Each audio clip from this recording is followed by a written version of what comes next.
Hello, everybody. Welcome to the Parlour Podcast. I'm John Barnes, and I've just come off a great call with my friend Beccie D'Cunha.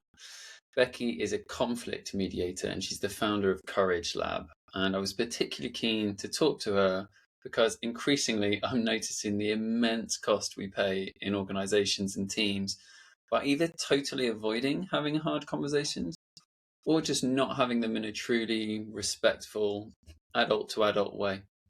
I've even realized recently that we build whole bureaucracies and hierarchies to avoid conflict. So rather than getting in the same room and really contracting with each other and figuring stuff out together, we move lines of reporting, we have somebody change team, we make redundancies, we have a million side conversations and all sorts of other stuff. It's like a whole dance we do, anything to avoid conflict. If we were to all improve our ability to have honest conversations and be real with each other and to learn to find shared solutions, even though we disagree and it's hard, I honestly think not only would we save a bunch of money and time, but for sure, I know from our work, we build high performing teams. And this is where Beccie's expertise comes in. So in this conversation, she's going to tell us about her time in the Middle East, about the pervasiveness of artificial harmony, as she calls it, about how we need to learn to normalize conflict, about building our conflict tolerance and learning to reframe and even mine for conflict. I love that.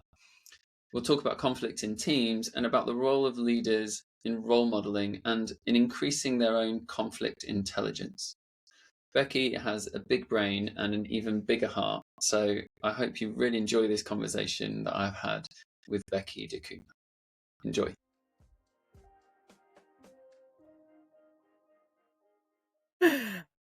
Hello, Beccie. Hi, You're right. John. I'm not going to say welcome to the podcast and all that because we actually have just been chatting for 20 minutes and we should start recording, really, right? Yeah, let's do it. Dive in.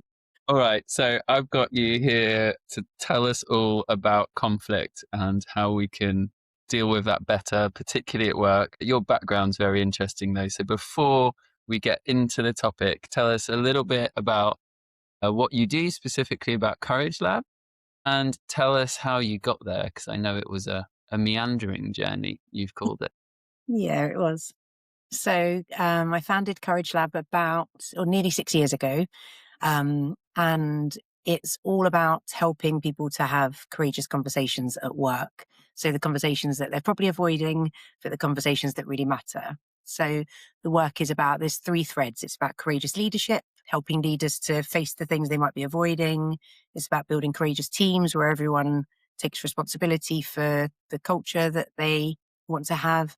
And it's about, there's a big kind of thread around courageous conflict as well. So helping resolve conflict through mediation or facilitating dialogue, but also kind of helping people to feel able to have healthy conflict. And so the preventative stuff and the awareness of relationships to conflict and that kind of stuff. So that's Courage Lab. So it's a mix of the work we do is mediating, facilitating, coaching, training, and building. So it's quite varied. And in terms of my journey to get there, I started out as a campaigner, like campaigning on social justice and peace issues. So I've always been interested in justice and peace in the world. And I worked on issues like trade justice and the arms trade. And I was really kind of passionate about injustice in our society. And so I worked in kind of various like not-for-profits, campaigning organizations, staff and volunteer roles. And what I noticed was that a lot of those organizations, and I still see it now in the charity sector, a lot of those organizations are full of people who are really passionate. They really care. They're angry about injustice, as I was, but they often don't know how to kind of resolve conflict internally. And there's a kind of mismatch between like the world they're wanting to create, the mission of the organization, and then how the culture kind of plays out. So you end up with either kind of niceness or toxic conflict and not kind of healthy conflict. So I was interested in that. And then alongside that, I spent some time, I've spent quite a lot of time in the Middle East, mostly Israel and Palestine, West Bank, and a little bit of time in Gaza, and then that region as well, Jordan and Egypt. I first came across nonviolence and nonviolent communication and mediation kind of, I guess, when I was in the Middle East, in the West Bank.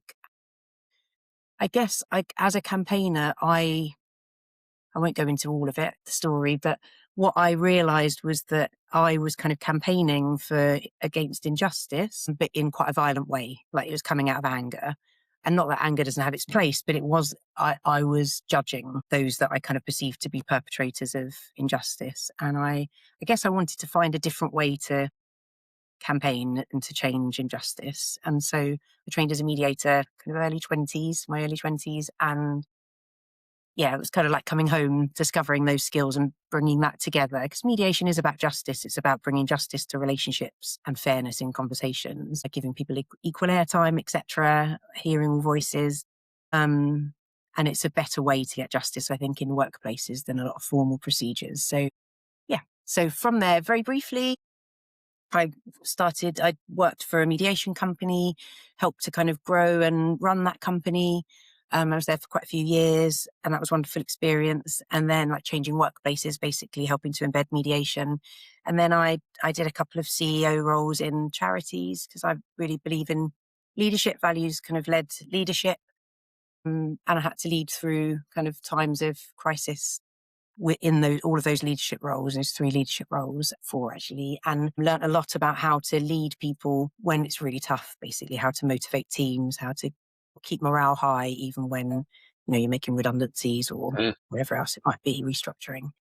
And a lot of what I realized was a lot of work that leaders and managers are doing is about mediation. It's kind of about helping people to get on with each other and work with each other. So I love doing that. And then when I moved out of that, maybe about 7 or 8 years ago, I started working for myself, and it was bringing together what I wanted to do with Courage Lab was bring together my experience as a leader and support other leaders, but also my experience as a mediator and how to help leaders to face conflict. So Courage Lab kind of brings that together, I guess. And how the experience you had in West Bank, how does that inform or compare or whatever to your experience now doing it within organizations? Like, is it totally different, or is it just humans not understanding each other's needs? Yeah, how does Yeah. that inform what you do now? Yeah, it's really interesting because I think the stuff that I see in workplaces is like it's the same stuff that's playing out, the same psychological dynamics, but just on a smaller scale. The dynamics around, people, what we're seeing in Israel and Palestine now, and I've seen it increasing over the last kind of 20 plus years, and it's really sad to see that the more people retreat into, the more people can't have dialogue, or they retreat into their positions or into the trenches almost, the more you can demonize the other side, and hatred and fear kind of take over. Yeah, and so and in workplaces, I guess that's what happens too. I think people start talking to people that agree with them. They talk in the corridors, they gossip, rather than talking directly to the person that they're hurt by, or someone goes off sick, or they put in a grievance, and then they're separated. They're not really talking to each other. Instead, they're talking to an investigator, and gathering witness statements, and it all escalates rather than actually just talking like human beings, or even just seeing each other as human beings, I guess. And it's not to say that I still believe that we have to challenge in workplaces and in the world. We have to challenge behaviours or attitudes that are unjust or unhelpful, or damaging, but I think that can be done through dialogue as well as other means. And you tell me, what was the insight that got you to realize you were doing it in a violent way originally? That's such a self thing, because I'm sure I do, and many people do. Very few of us would be able to see that we're doing that, or we legitimize the fact we're doing it in that way. Yeah, well, it was lots of different factors. There were a few things. It was a combination of it was actually, I went on a kind of a trip to Gaza with a movement called International Solidarity Movement. So we were kind of a load of internationals. And I looked around me, I guess, at some of the people I was with, and who were, again, passionate and compassionate people. But I realized that we weren't fully, well, I guess that, if I speak about myself, I wasn't fully kind of ready, like in terms of non-violence, I guess, and just, and I guess alongside that, I also started kind of, I did a lot of listening to people's stories. I traveled a lot around Israel and the West Bank, just listening to stories from refugees, settlers, soldiers, and just trying to kind of understand the situation at a human level. And I guess I realized through that people, I guess it was about empathy. I realized that, you know, quite an obvious thing, but that people hurt each other out of their own pain. And so there was a lovely organization that I found in, or met in, someone called Zugby, who I still remember over 20 years later. He ran an organization called WEAM in Bethlehem. And it was all about it kind of was mediation, but an Arabic form of mediation. I realized the work that they were doing was mediating within the Palestinian community, but the reason there was conflict there was because if a Palestinian man has an experience at a checkpoint where he feels humiliated by a soldier, he comes home and maybe takes that out on his wife or his family, and it can end up in like domestic violence or conflict in the community. And in the same way, if an Israeli soldier has a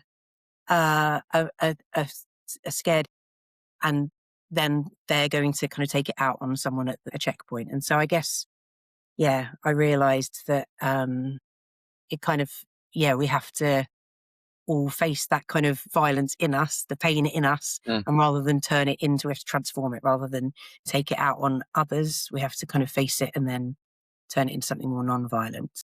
It was interesting earlier when you said it comes from out of anger, because I believe some people consider anger not a real emotion, but a secondary emotion, I think it's called, or a reaction to another emotion. So when I'm angry, it's not actually that I'm angry, it's that I'm hurt or sad, and I react to my own hurt with anger that Yeah. I typically take out on others.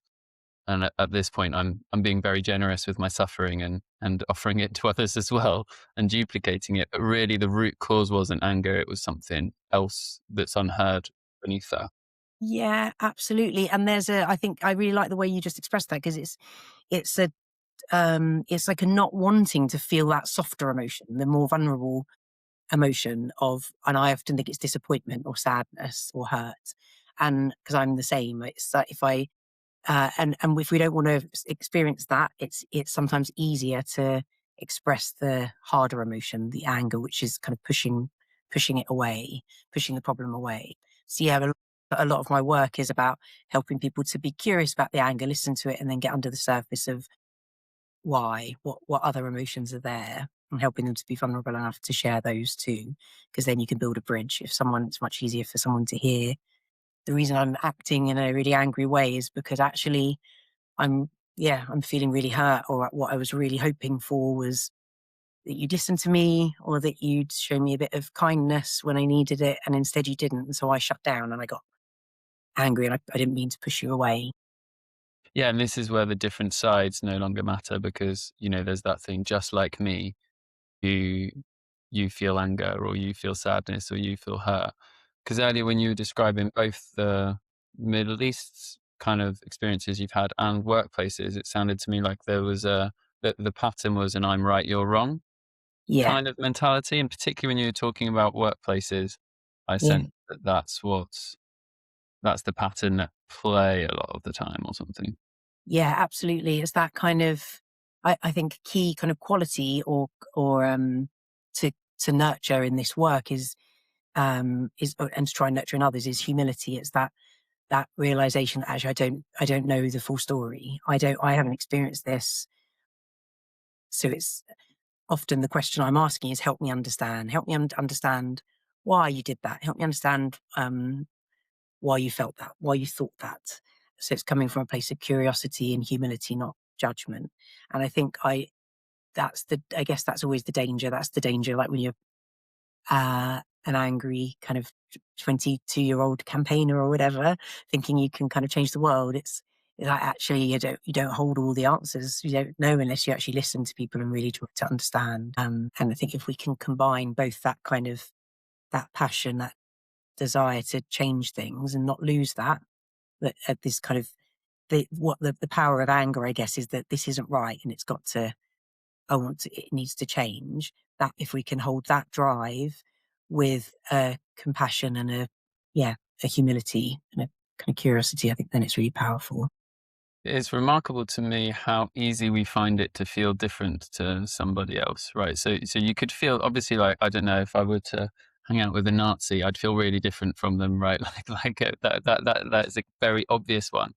But it's amazing how very small things can make us feel somewhat different, and we lose that humility and that compassion. Like, I can think particularly friends on the left who will wear a choose love t-shirt and called anyone who votes for the Conservative Party a fucking Tory, or you know, and it's like, we find it really difficult to reach across the divide. And I had this awful stat in the US. They have this old polling question, which is, how likely are you to be friends with someone from the opposing party? And it used to be like almost everyone, like 80% of people would say, yeah, I'm like, no problems with that. Whereas now it's reversed and it's down to 20 or 30%. So we seem to be getting worse at what I think you'll agree is a skill. And it's the Yeah. ability to probably hold opposing or paradoxical views, but also just to listen to someone or to befriend someone we disagree with. And it seems to me that's a part of the work that you do in organizations in a way as well. Yeah, absolutely. And I think it's really complex, isn't it, what you're describing? It's that this kind of desire it's quite a childlike thing to do, isn't it? To separate the world into goodies and baddies. And so the workplace, I think it happens too. It's like this polarization, as you say, and it increases because people stop talking to each other because normally they're scared to talk to each other, or they're so angry and they're fearful of escalating it. And so they separate, they gather people together that are more similar, that agree with them, and then it compounds it. It becomes like that group think. And and it's toxic. It kind of, the conflict then just kind of escalates and spreads. Tell us a little bit about how your work comes about in organizations then. So this topic of, because it sounds like it's not just conflict that you're working with. You've mentioned the others as well, courageous leadership and courageous teams. So Yeah. how do you start working with an organization? What problems are you typically being asked to come and help with?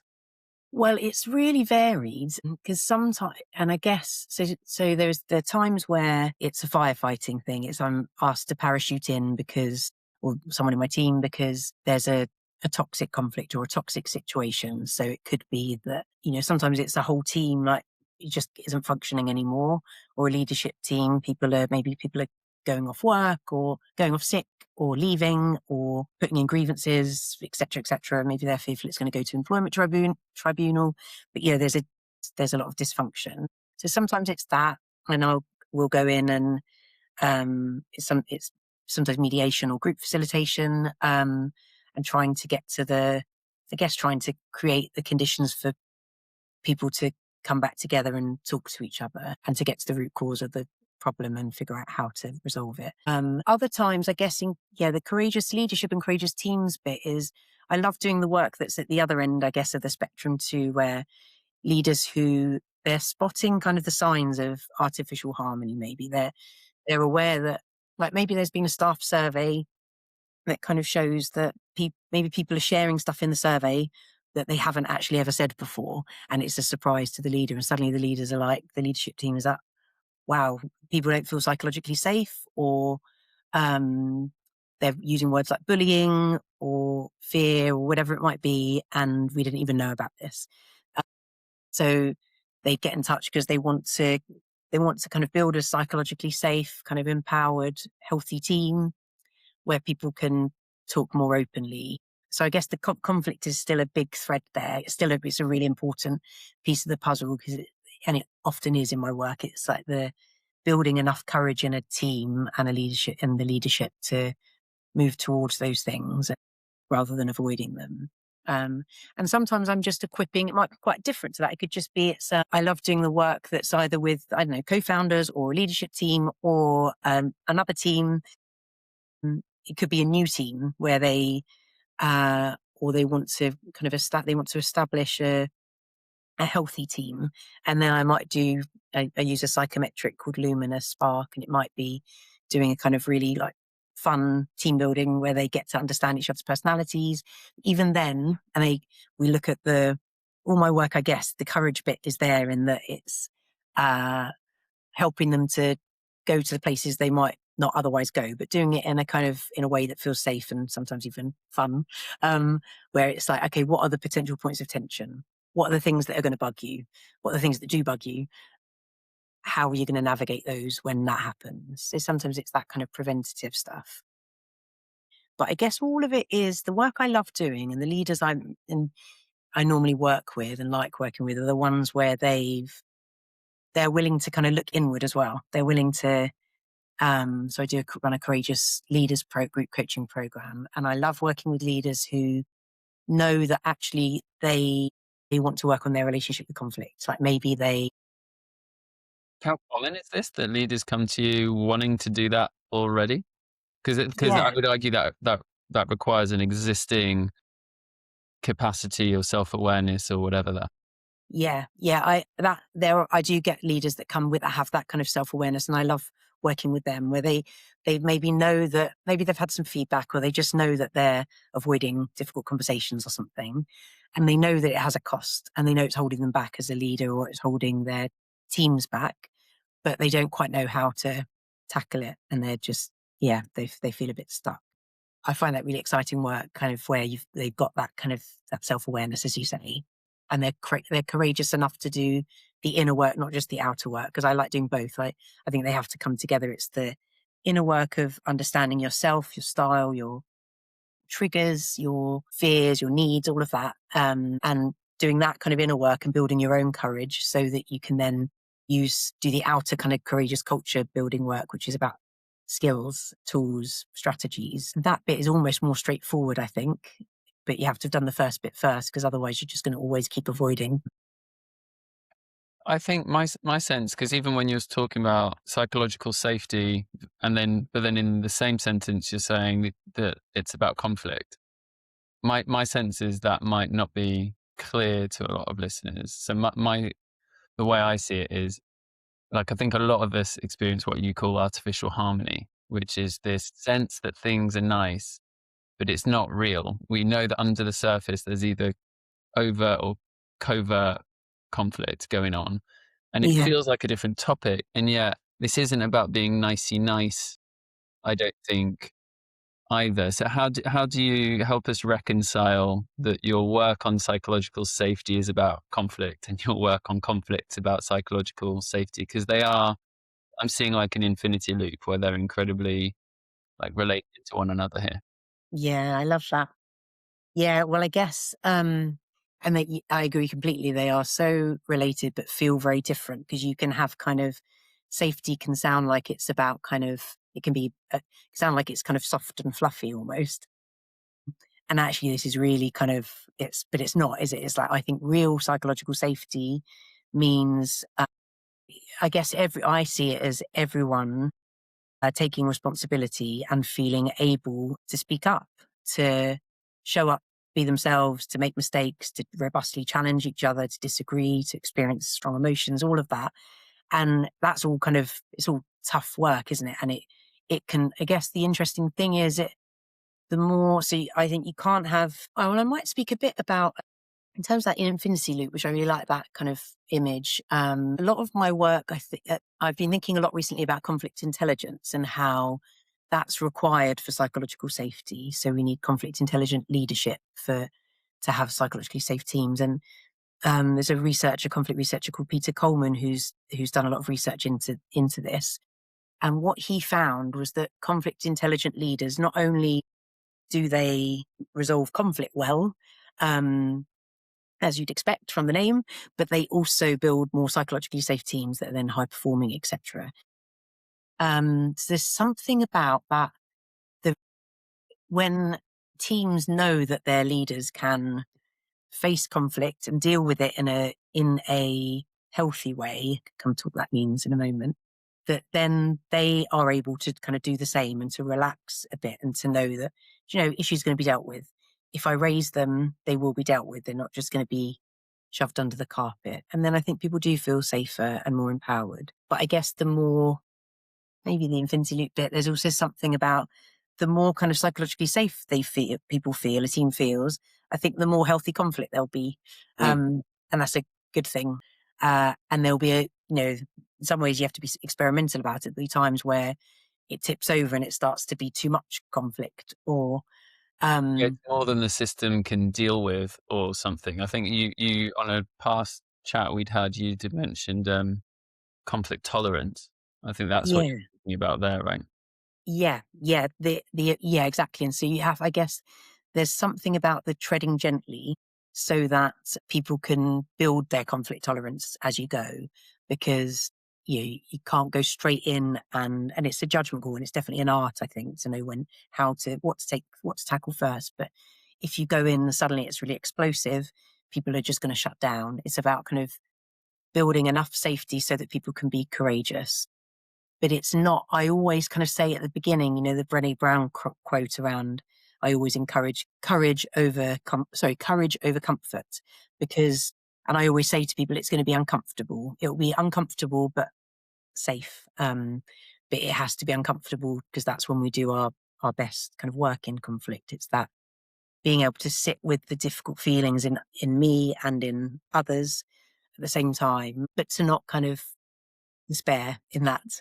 And I guess that's the job of the facilitator or the mediator, is to help people to sit with it and to know that it's not gonna be catastrophic. We're going to kind of gently build and take kind of baby steps. I'm thinking the word safety has come to me because it's kind of become a part of the culture wars, and I see people's eyes roll over a little bit when they hear psychological safety now. And Yeah, I think the reason is uh, because it come to mean artificial harmony sometimes, actually, when really it's about being able to have, I think of it not as a soft skill, but as like a hardcore skill. It's yeah, like we're able to have some tough conversations. I mean, isn't it amazing when you have those relationships where you have a really tough conversation and you know that it's not a threat to the relationship? I think of early couples, if you first meet someone, you have an argument and then the next day, like, I think we're going to break up. It was so bad, right? Whereas after years, you almost make up live. Like, and actually I'd argue you feel stronger for the argument when it's done well. So it's odd that the relationship is kind of anti-fragile at this point, yes, gains from the conflict. And you see it in teams, initial teams are polite and what they want is safety. They're not safe, and that's why they're so polite. Then I think conflict emerges in stage 2, and yeah, typically we revert back to politeness when that's the moment to actually all get real together and go, okay, like, let's put our seatbelts on, because we're going to have some hard conversations and come out more understanding of each other after. And it's that threshold so few teams cross, and yet when you do, the amount of productivity on the other end of a team that can work like that is amazing. yeah. Yeah, because they're doing their best thinking together, aren't they? They're actually, that robust debate and conflict, and means that the decisions they make are going to be far better, and the ideas they come up with or are going to be more refined, because and then everyone's kind of bought into it because they've actually debated and they've said what they think, etc. So yeah, it builds far more. Lencioni talks about this, that how to build a kind of high functioning team. One of the key aspects is the ability to overcome that kind of artificial harmony or fear of conflict and have healthy conflict, because then it means that people make better decisions, teams make better decisions that they commit to, they hold each other to account, and then they pull together as one team. So yeah, I agree. It's like if at that point where it gets sticky, it's like, and maybe people start to feel kind of difficult feelings emerging and they want to run for the hills, if in that moment they can notice the discomfort collectively, individually and collectively, name it, even better. Mm. If someone can kind of actually say, this feels a bit tricky, and then stick with it and say, okay, let's not, instead of stepping away, let's stay here and say what's going on. What are we thinking? What are we not saying? And that's when that's when you build really strong teams. Yeah, it's magical, that moment when you're in a Yeah. team. I'm thinking of a situation I had recently with a leadership team, and we'd done some work before, so there's a sense that conflict. The reframe is to say like those tough moments are moments where you could be becoming high performing if you use that moment well. Mm, So, and an argument started in the room really gently. It was like just bubbling, and then gradually the bubbles got bigger, and then we just paused the room and went, right now, the next 15 minutes probably, we're in that moment. So I was basically saying, pause. Now let's argue again. Let's start the argument again. But let's know, like, the goal of the argument isn't to win, it's that the team's stronger in 15 minutes' time than it was. And once I think you reframe that, it's really helpful. I love that. I really love that. And I do something similar because I think that when a team has a facilitator or a mediator there in those moments, let's say a facilitator, that I often kind of tell the team that this is hopefully this is what happens in this room today is going to be like a microcosm of what happens in your workplace on a day-to-day basis or generally, like all of these kind of the patterns in communication, lack of the challenges, etc., are all going to play out, but in a possibly in a more intensified way.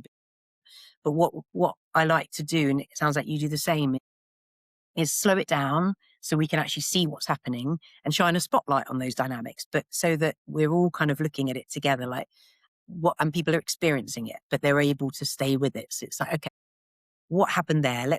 In that moment, what happened there when you just raised your eyebrow or you had a little reaction there? What was that reaction about? What were you reacting to? What did you think when you heard that? And how did you interpret it? And is that really what you meant? And just really like slowing it down and unpacking it and getting them to kind of develop that skill of being able to kind of feel and express, but also that kind of being able to notice what's going on in them in the room as well. And to, as you say, stick with it. And then once they've experienced that, it's like a rewiring, isn't it? They're then able to take it out into ordinary day-to-day things without a facilitator there, and to catch themselves in that moment and think, okay, this is a moment of truth. Like, are we going to have this conversation or not? And how do we do it well if we can stick with it? How is it so now that it sounds like we've accidentally gone down the courageous teams rabbit hole. So let's stay there, and then after I want you to give me some advice on the courageous leadership side. On the courageous teams one, so sticking there, can you talk us through, like, not necessarily a process, but just how on earth do you help a team to develop some of this culture that we're talking about now? Take us into the room a little bit. How do you do this in practice, or is there a kind of semi-predictable arc that this journey takes? Like, I don't know. Yeah. So I kind of come at it from the first question that you framed in terms of, so I think a lot of it is around um, starting to remove the shame from conflict in the first place, because I think and normalizing conflict. And I could do that in different ways. Some of it's like a little bit of teaching about conflict. Some of it's just about normalizing that we have different styles in conflict, or helping them to see that conflict is everywhere and it's inevitable, and that there's no shame in it, and actually it can be a force for good. So there is a little bit of a kind of almost educating around that. Some of that comes through the practice too and the experience, but I definitely think there's a bit of educating at the beginning, because I think that's quite radical for a lot of people, the idea that conflict isn't something to run away from, or conflict isn't something that has to be catastrophic. And so normalizing that it's normal to disagree. It's normal to have strong feelings. It's normal to be scared of conflict. Most people are. And then it's like, everyone's like, okay. And then we can, how to do it well. And it can transform how you feel and how the team feels. So then I think it's about kind of creating the conditions for what I'd describe as open-heartedness, I guess. And there's all kinds of different ways. A lot of the work is quite laborious design, I find, in a wonderful way, but as in it's lots of just figuring out what the actual dynamics are in that team, and then designing it accordingly. Like to think about what I always have to think beforehand of what's going to unlock this. So it will differ according to the situation and what the conflict, if they're in conflict or not. But I suppose creating the conditions for open-heartedness, it comes back to the psychological safety. It's and I do quite a lot of work. I draw on nonviolent communication a lot. So I quite often teach people this as well, actually, just quite light touch way, about nonviolent listening, not just speaking. And so I think we've talked a little bit about this before, but about Marshall Rosenberg, who invented kind of nonviolent communication, or that concept. And he he talked about giraffe listening, like listening with giraffe ears and a giraffe heart. And I really like that. So for me, there's something really simple there, is that I try to help teach people and keep encouraging them and reminding them to listen with an open heart. So in other words, if they hear something that triggers them, something that could be expressed poorly or unclearly or in a really negative, blaming way, instead of reacting to that, as we often do with defensiveness or counterattack, to instead try to listen deeply for what is, and with empathy and curiosity, what might be going on for the other person when they say that. What might they be feeling and what might they be needing? And for me, there's a discipline there that I try to instill. It's like a practice of, when something happens, someone reacts, it's okay. Can you listen from a giraffe place? Mm. What do you think? We might start with, what did you hear and what judgments did you make or hear in what they said? But okay, and then what might a more generous interpretation be? Like, what would a giraffe interpretation be? And then it brings them down beyond positions to a heart connection, I guess, like what they might be feeling, what they might be needing. And I also get them to turn their giraffe ears inwards as well as outwards. So it's like, what are you feeling and needing in this moment when you hear that?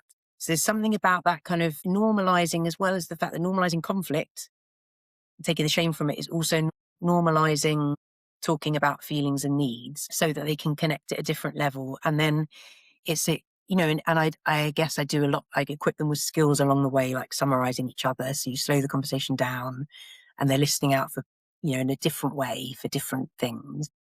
And it's amazing then how the conflict starts shifting, because they're not feeling the threat anymore in the same way. They're actually starting to kind of care about each other. It's like, oh, I hadn't realized when I do that you felt like that. Those beautiful moments of recognition or empathy or regret or but then even then it's such a delicate, it is like a dance, because it's like that's a moment of opportunity and of danger. Like, as soon as people start being vulnerable with each other, it's like, okay, how do we kind of honor that without making it a really big deal? Because then they might go into a retreat again. It's like, okay, let's hear and kind of celebrate what's just happened as well. Yeah. One I thing, guess the only other thing I think I'd say is that there's something about, for me, I also say very clearly at the beginning where I'm coming from, which is a belief that everyone has responsibility. I mentioned it earlier, but everyone has a responsibility for creating the culture of this team. It's not the leader's responsibility or the manager's responsibility. They might have a particular role in it, but everyone needs to be on this. And so in the room, I encourage everyone to, if they're not engaged in a particular conversation, because 2 people are talking about something or 3 people or whatever, that they're still part of it. They're a supportive team member. And can they be listening and supporting these people who are in conflict, as they might need to in other team meetings? Like, what could they do that supports? Or if there's a behavior that they need to call out, it's their role, not anyone else's, to do that. So everyone needs to kind of look inward and think, how have I contributed to this culture being as it is, for good or for bad? And how am I going to do that differently? How will I ensure we don't slip back into artificial harmony? Okay, I'll be brave. I'll call it out if I see that someone's not saying something. Or it's particularly interesting to me that I think what you're saying at the end there is like how, like, to me, it's almost like we should learn to argue in public in a team, because if you and yes, I are in conflict, well, first of all, we're probably not going to talk about it because we're all avoiding it anyway. yeah, If we manage not only to have that difficult conversation, but to have it in a team meeting with others around us, and that those team members aren't passive, mm, they might literally be saying nothing. But yeah, I would argue even the act of witnessing it was yes, useful for everybody. We've all got better context. We've got better data basically as to what our team dynamics are. And they can play a role, again, sometimes even without speaking, in normalizing it and healing it and learning from it. I yes, really feel like it's the best team development opportunities to have an yeah, argument in front of your team and yeah. feel it in the moment, you know? I agree completely. I fully agree. It's like it's a fertile learning ground, isn't it? It's wonderful like that for everybody. Everyone, the whole team moves forward from it and learns from it and gets braver next time. And yet it's the opposite of all the side conversations we tend Yes. to do. What leaders time and time again will have side conversations or conversations about the person that they should be Yeah. having a conversation with.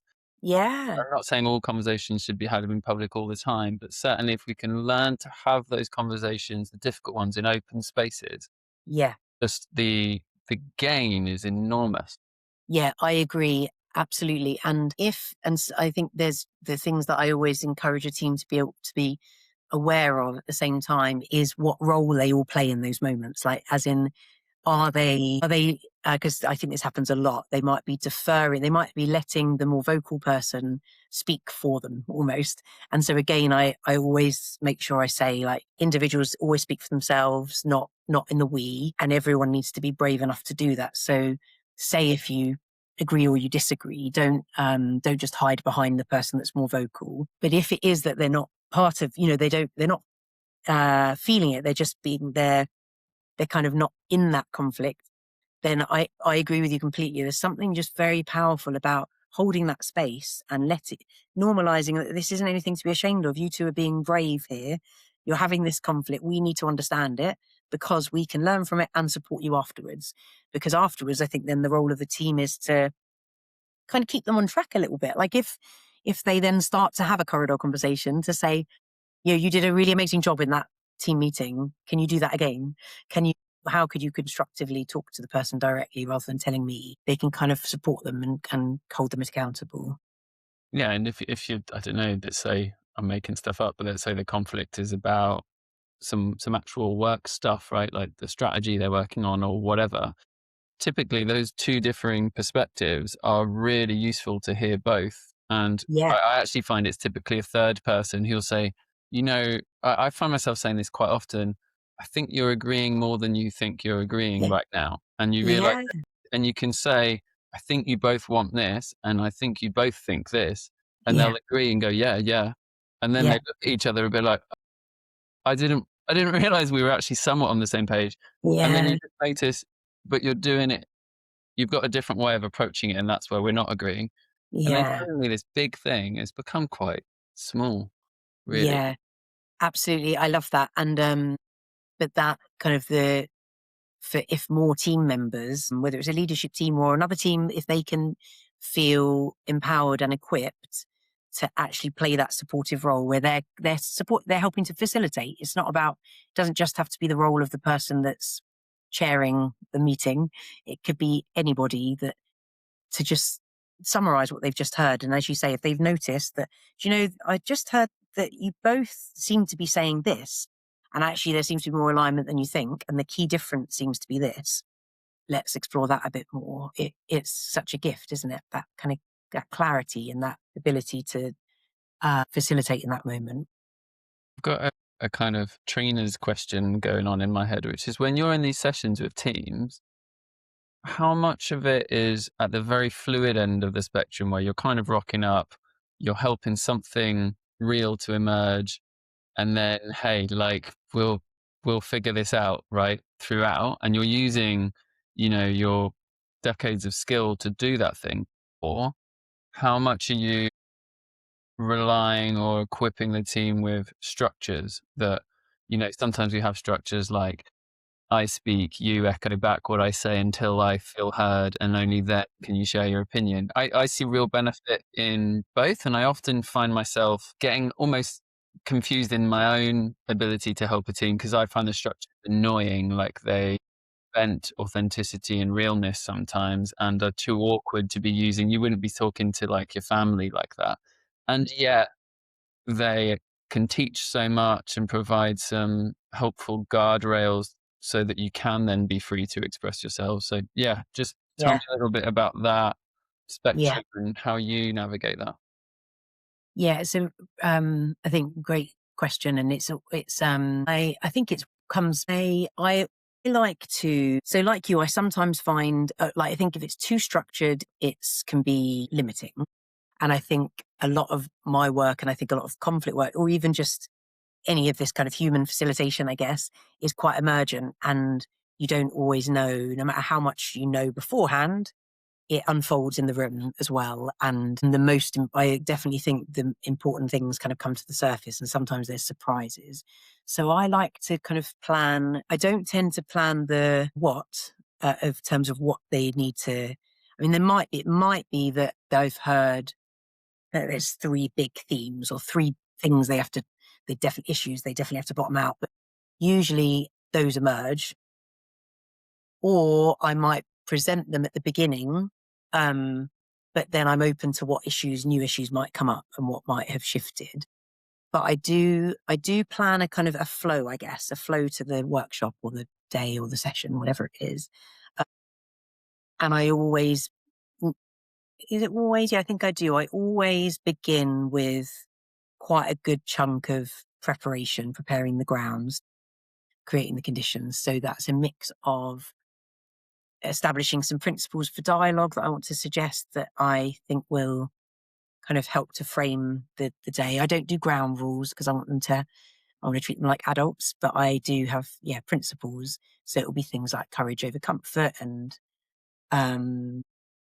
speaking in the I and trying to assume the best, not the worst. It'll be things like that. It'll be dependent on the team, but there's some that kind of I'll often want to draw on. So I do things like that. I equip them with a few tools. So like there might be a bit, or ways of thinking. So like the giraffe ears might be one, or So you I kind of use there's reference points where then throughout a very organic conversation, you can come back to, yeah, right, just remember the giraffe ears. yeah, exactly.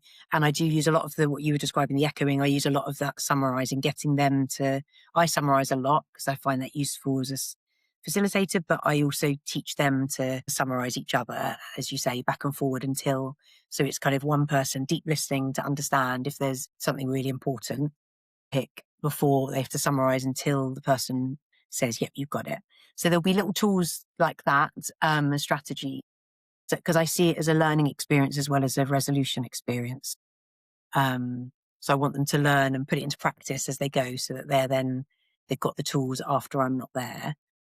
And then I suppose the flow is, it is kind of dialogue almost before you can do problem solving. So it has to be like that. It has to be, And by dialogue, what do you mean? well, dialogue around the difficult stuff, like that kind of, I guess it's the tricky bit, the bits that are causing kind of difficult conflict or unhealthy conflict. It's moving towards the fire of that and talking about it as much as they need to, the issues, until there's trust again, until there's kind of good listening and trust and understanding. Once that's there, then we move to problem solving, which is where they can do the more logical bit because they're out of the kind of emotional heat of it. And they can switch into a different mode, which is all together like, okay, what have we learned? What learning do you want to take into other meetings? What's worked? What hasn't worked? What do you need to change? What do you want to commit to? How are you going to be as a team? Whatever the things they need to do, might be they have to come up with a team charter, or it might be that they need an agreement or an action plan or something. Whatever it is, whatever the goal, the outcomes are that they need, that problem solving can't be done until there's trust and understanding.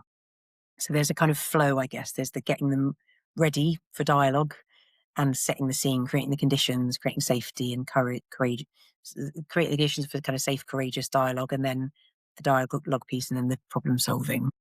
And the dialogue bit reminds me of, it feels like, I don't know, if you've got a child that's not regulated, this is not Yes. the moment to, like, there's just all sorts of shit that's not available to you as a parent in that moment until they have their nervous system somewhat regulated. And in teams, the dysregulation in a team, I think, is when you disagree with me, and so I up the ante, and then you up the ante, and then someone else joins in, and then before we know it, we're just all lost. It's like a thermostat where it's too hot, the radiators went up. And so if Yes. we can co-regulate a little bit, then it's like, okay, now we can get into like, and actually it's interesting. I find sometimes the problem solving things like hardly necessary Mm. once the dialogues happened anyway. Yeah. And you realize like, actually there's not much to solve. We just needed to understand each other. Yeah, absolutely. And then in that instance, I agree, a lot of the positions fall away and the issues aren't really issues anymore. But then for me, then the problem solving work I'd want to do with the team is harvesting the learning so that they're actually able to kind of almost understand why did that work then? Why have you shifted? What was different?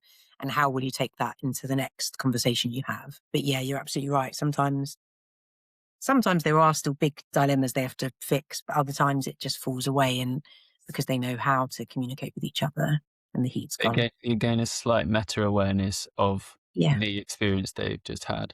Yeah, absolutely. But I definitely, coming back to what you were saying about that kind of co-regulation, I completely agree with that. And I also, I think a lot of my work it's helping people to stay in that space even when they're feeling like they want to run away. It's that if they're feeling panic rising, Would you it call could be, that?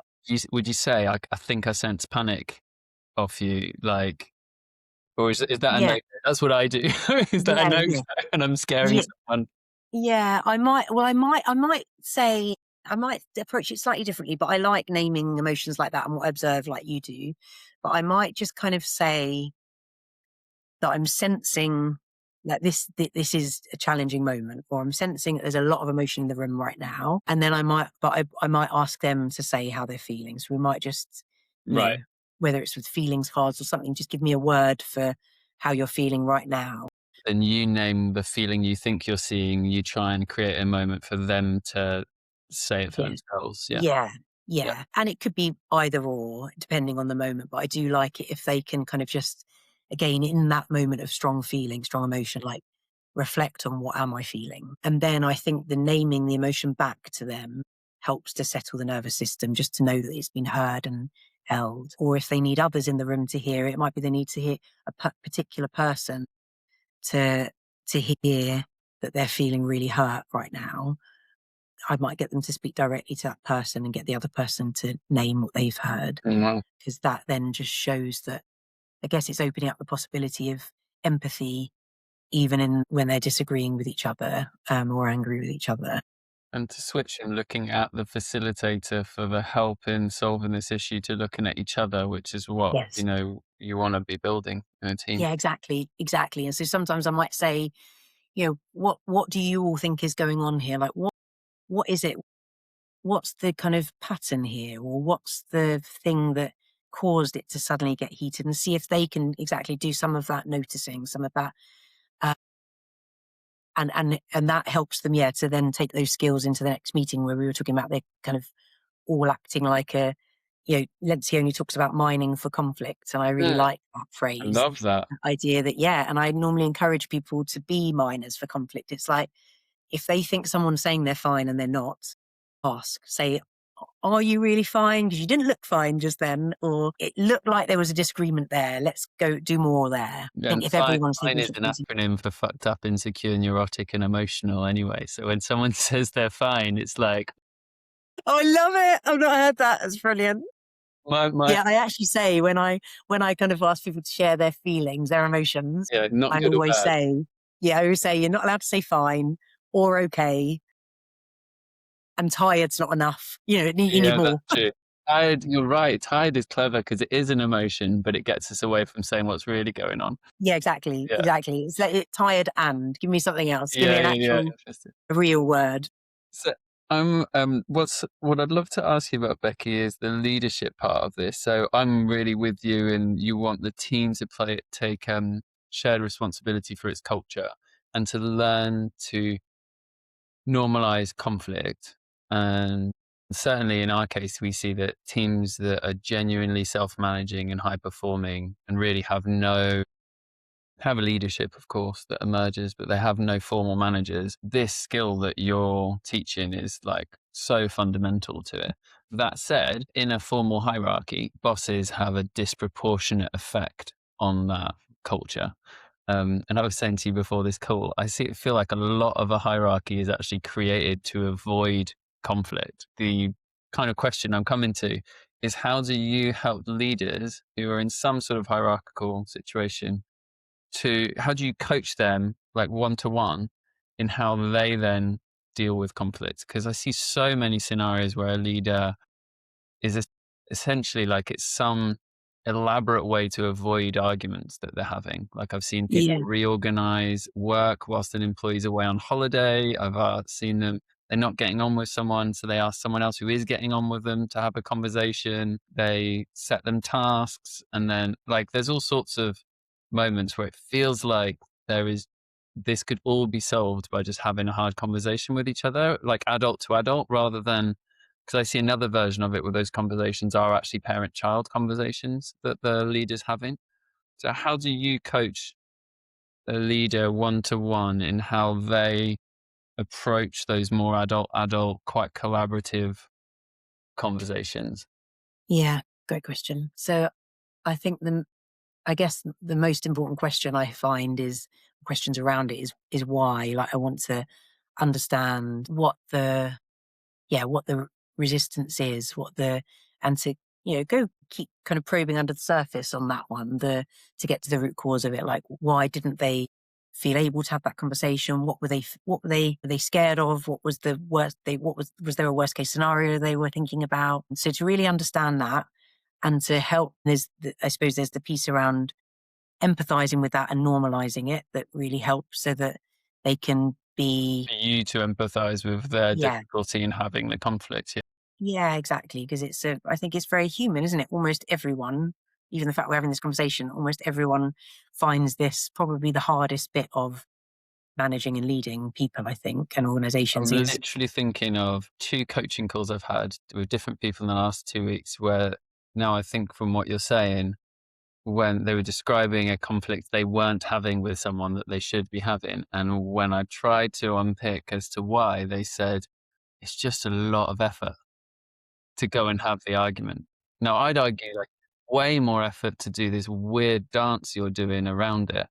That, like you're literally reshuffling teams, creating new processes, yes, all sorts of weird stuff that's costing you loads. But I do understand. Of course, I don't like conflict either. Yeah, that was their answer that came up in both situations. yeah.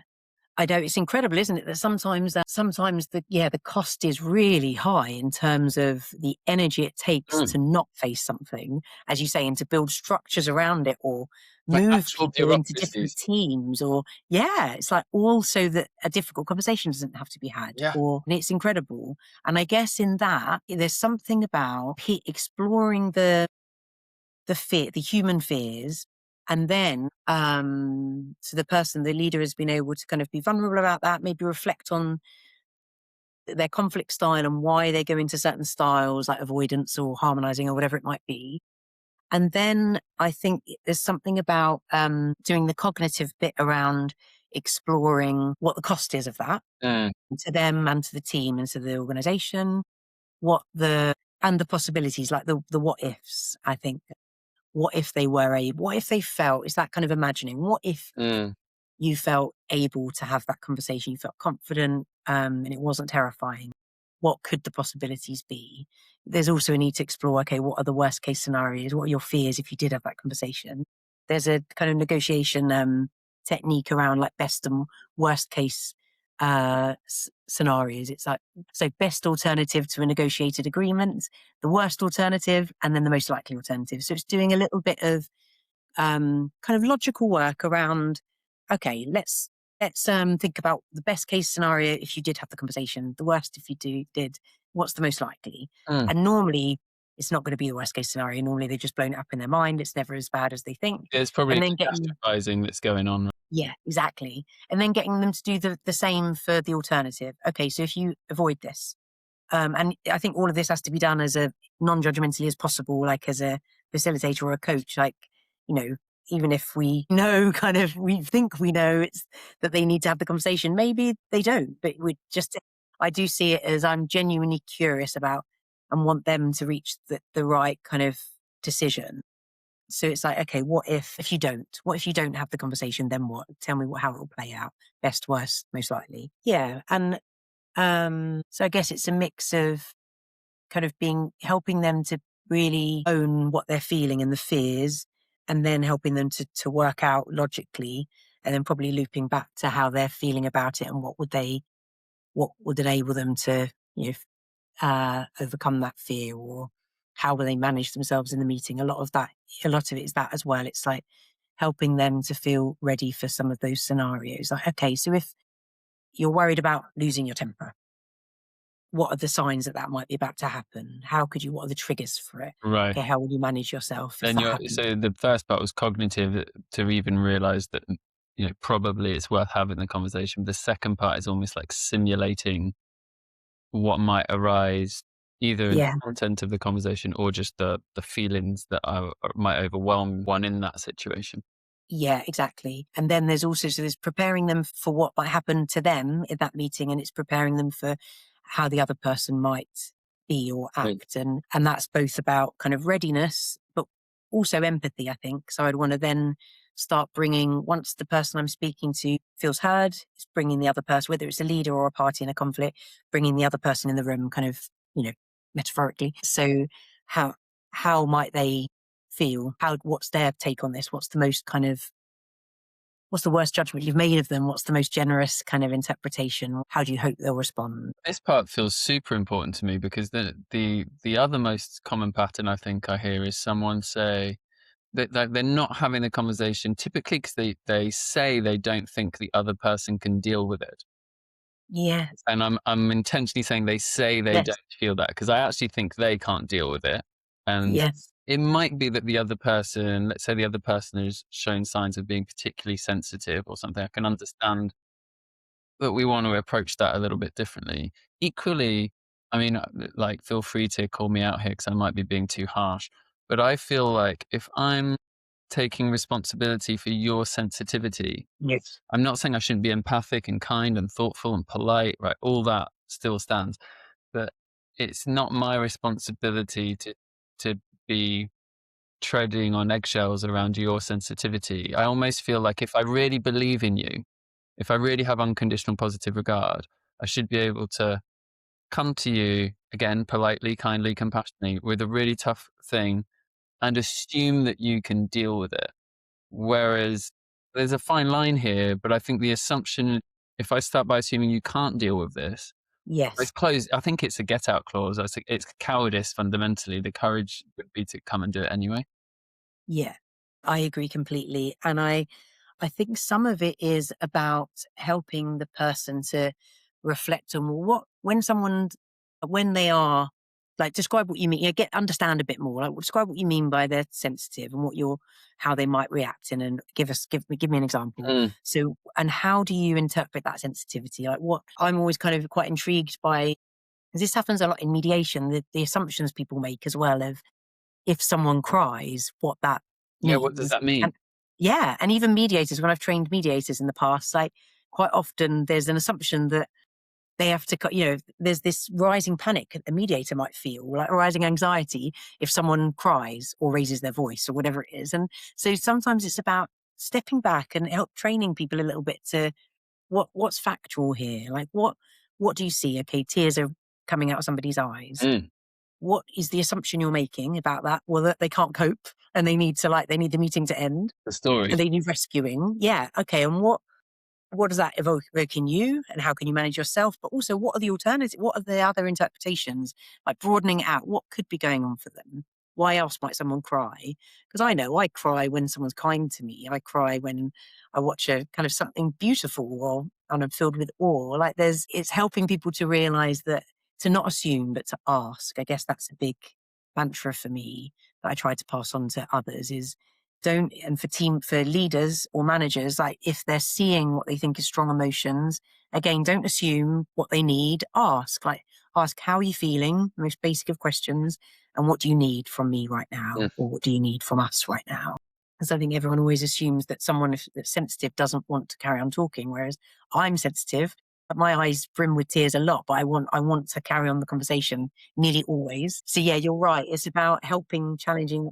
Sorry, say it Would again. you interpret it as we should stop this? This is bad. Like, there's tears Yeah. going on, and we should get away from this situation. Yes. Yeah. And that basically sends a message that, okay, emotions aren't welcome in this workplace. You can't show up with those. If you feel emotions, you need to keep them for yourself. And then that carries over to, like, it makes me, for me, I feel like it's one of the most important bits of this work is in the psychological safety piece of that people, for leaders to feel comfortable with the expression of difficult emotions, sadness or fear or anxiety or worry, anger, etc., because it equips them not just for conflict conversations, but for times where someone's going through something really difficult, like bereavement or something. And the number of times I find it really heartbreaking. The number of times that someone says, nobody asked how I was doing. Like I lost my mum, 6 months ago, and no one's asked, or because people are scared. They're scared of triggering an emotional reaction, and we almost need to. Yeah, I think there's education that's needed, but also again normalizing that, and just make it a. If teams, for me, really healthy teams, do those check-ins about emotions regularly, it doesn't overcome the meeting. It's just a quick normal check-in. How are we feeling? A go round at the beginning of any meeting. And then it means if they can do that in the good times, they can do it in the tough times. And they've built that kind of resilience, or the conflict tolerance, the emotional tolerance, etc. Yeah. It's I'm really interested in how we react, how we judge emotions, basically. It reminds me of this meditation teacher. He talks of being in his office, and a participant from the retreat comes in and sees that the flowers on the windowsill were dying. And she goes, "Oh, that's so sad to see those flowers dying." And he says, "It's not sad, it's just true." Right. And so Mm, when there's tears, we go, "Oh, that's bad that they're crying." It's yes. not bad, it's just true. They're crying, right? And you're Yes. not responsible for their tears. You're responsible for your reactions to their tears, of course. Yeah. Yeah. And it's the opposite of empowerment, isn't it? If we try and take that away from them, I've learned a lot about this from my kids, actually, who are they're both quite like me in many ways, both kind of quite sensitive and, feel a lot for themselves and for others. They're very empathetic. And there've been so many times where there was time once where my son kind of challenged me and said, "Don't try and stop me feeling this." Yeah. And I was like, "Oh, it's like, it's your right. You should be able to feel whatever you want to feel. And I need to be kind of okay with that." I think it's a great lesson for, yeah, definitely for leaders and teams. And it comes back to that noticing our own discomfort and being able to sit with it without rather, and, and letting other people, as you say, be responsible for themselves, not kind of trying to control everything. I'm thinking of specific examples, when you're with someone who's crying, and obviously all I want to do is give them a hug or put a hand on their shoulder. But on some level, I'm actually trying to take it away because I don't think they can deal with it. And Yes. occasionally I've succeeded in just being with them without doing that and just staying silent. And first of all, the emotion lasts less long. I've noticed they recover quicker. And somehow, like with shoulders a little bit further back, because they just dealt with this all alone, but still Yeah. supported by like a presence or Yeah. thing. Um, you know, Yeah.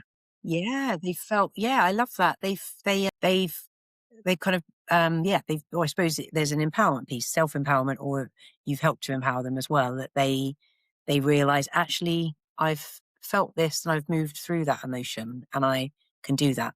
yeah, and And on I think some you're level, right you're that, saying, "You got this. You got this. yeah, I'm yeah, here. yeah, You got it." yeah.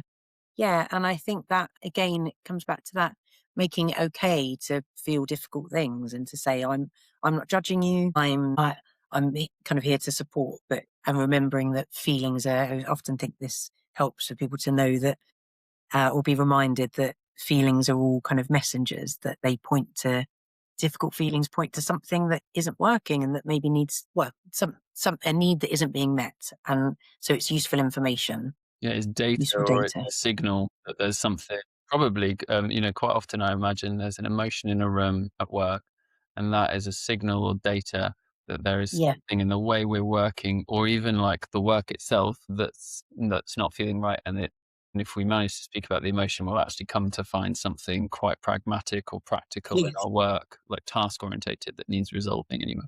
Yeah, exactly. It's like so often it's seen as a kind of distraction, isn't it? It's like, oh, it's just going to be like a fluffy or emotional conversation. It's like, no, these go hand in hand. As you say, one, if we don't deal with the strong emotions that are being felt in the room right now, no one's going to be able to do good work. It's like no one can think clearly. It's like when I've had to lead, I mentioned before, I think briefly, that when I've had to kind of lead teams or organizations through a difficult period, and there was a time where I knew that a restructure was needed, and we were going to have to probably lose some roles to cut costs. So there were going to have to be some redundancies.